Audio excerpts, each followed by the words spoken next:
السلام عليكم ورحمة الله تعالى وبركاته. صاحبي المركز السوداء ومصطفى شو أنا قلنا مصطفى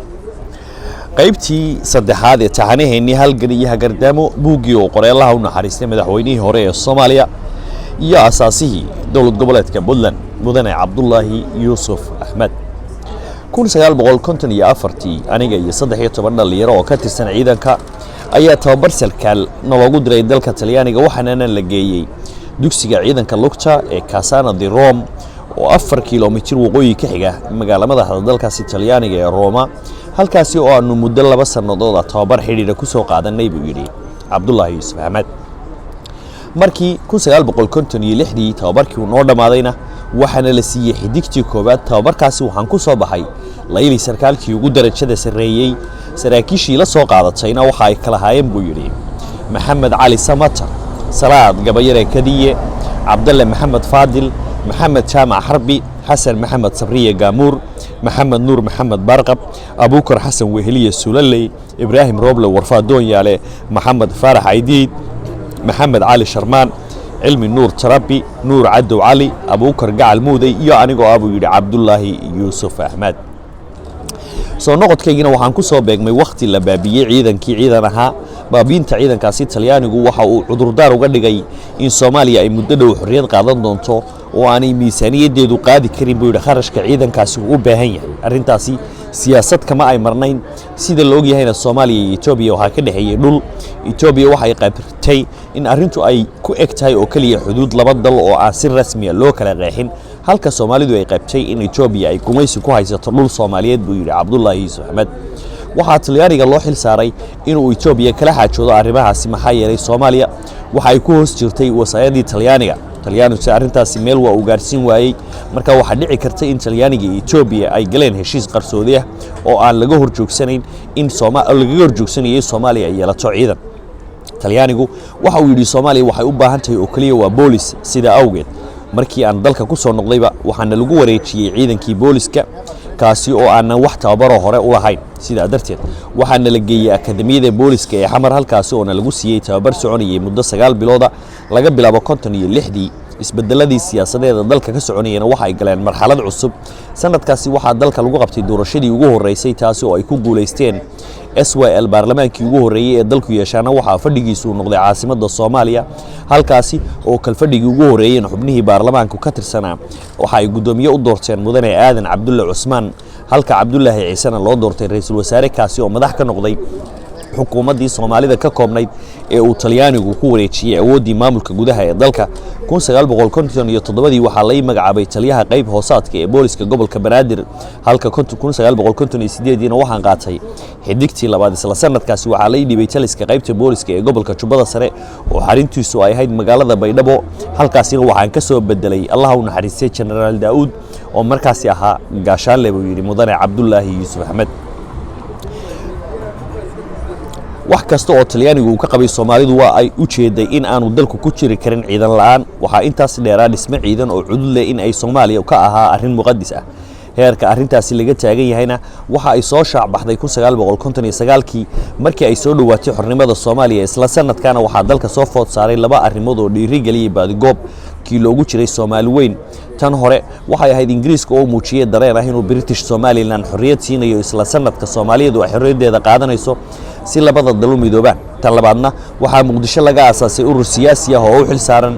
isu duwidda dhaqdhaqaaqyada la xiriira dhulka maqan ee Soomaaliya labadan arrimoodba waxay soo dadajiyeen baahida loo qabo ciidan qaran oo dhinaca amniga suga dhinaca kalena si dadban u taageera dhaqdhaqaaqyadii laga taageerayay dalalka maqan buu yiri mudane Cabdullaahi Yuusuf Axmed sida awgeed iyadoo tabarteeda la ogyahay ayaa dawladii dakhliga ahayd uu hogaaminayay Cabdullaahi Ciise si geesinimada waxa ay ugu talaabsatay inay dhibada u aasto xooga dalka Soomaaliyeed oo magaciisa loo soo gaabinayay Daasa kaasi oo u xil saarnaa difaaca qaranka xooga dalka waxa si rasmi ah loo aasaasay taariikhdu markii ahayd 12 Abriil 1960 waa 79 bari oo ka hor maalintii loogu talagalay in Soomaaliya ay gobonnimadeeda hanato xooga dalka Soomaaliya waxa lagu aasaasay tiro yar iyo koox saraakiil ah oo laga soo gooyay ciidanka booliska Soomaaliyeed iyo 2000 oo wiil oo markaasi loo qoray bishii Luulyo ee 1960 waxa lagu kordhiyay ciidanka booliska Ingiriisku gumaysan jiray oo loo oran jiray Somaliland Scotland Regiment xoogga dalka Soomaaliyeed waxaa taliye looga dhigay Generaal Daawud Cabdulle Xirsi saraakiishayadii isku kooxda ahaa oo hore ciidan ahaan loogu soo tababaray Maxamed Jaamac Harbi mooyaane intayadii kalena waxaanu si toos ah ugu biirnay da'sa ciidanka xoogga dalka Soomaaliyeed ayaana loo wareejiyay isla sanadka horaantiisii waxaa takhasus military aniga la igu diray buu dalka Talyaaniga markii aan ka soo noqdayna waxa la siiyay darajada dhamme ama waxa loo yaqaan captain markii aan soo noqdayna waxaa madax la iga dhigay hoggaanka qaybta tababarada iyo howlgelinta ee ciidanka xoogga dalka Soomaaliyeed ayuu yiri mudane Cabdullaahi Yuusuf Axmed alla naxariistii jannaha ka waraabiye madaxweynihii hore ee Soomaaliya iyo asaasihii dowlad goboleedka Puntland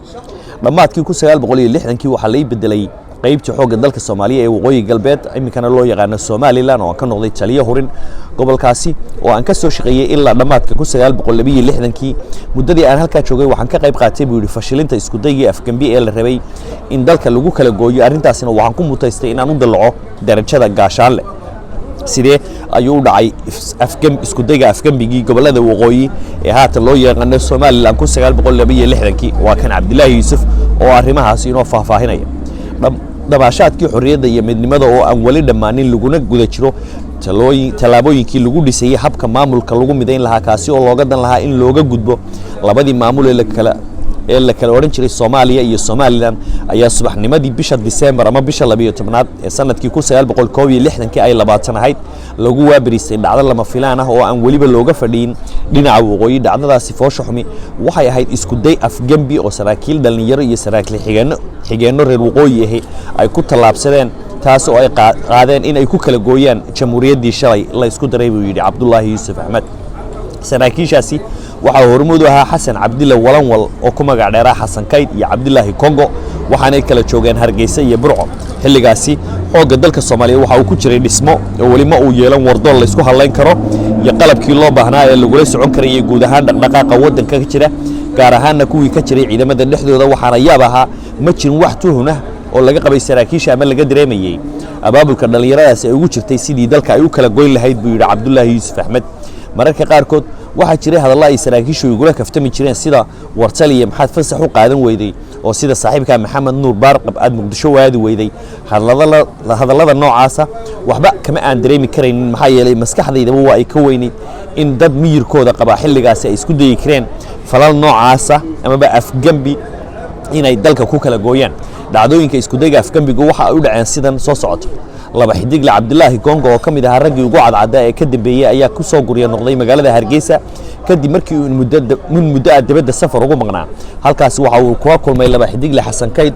oo hawshaasi kula jiray Hargeysana abaabulka ka waday Kongo waxa uu la xiriiray Maxamed Awro Boorame hawsha isaguna ka waday iyo Cawil Xaaji Cali oo hawsha berbere ka socodsiinayay sidoo kalena waxa uu la xiriiray 20 sarkaal iyo saraakiil xigeenno oo kula jiray abaabulka maalmahaasi waa aan xanuunsanay oo waxaan jiifay isbitaal ku yaala magaalada Burco ee xarunta gobolka Togdheer oo xaaladaydu ma ay fiicnayn waxaanay fursad u noqotay nimankii afgambiga waday buu Cabdullaahi Yuusuf Axmed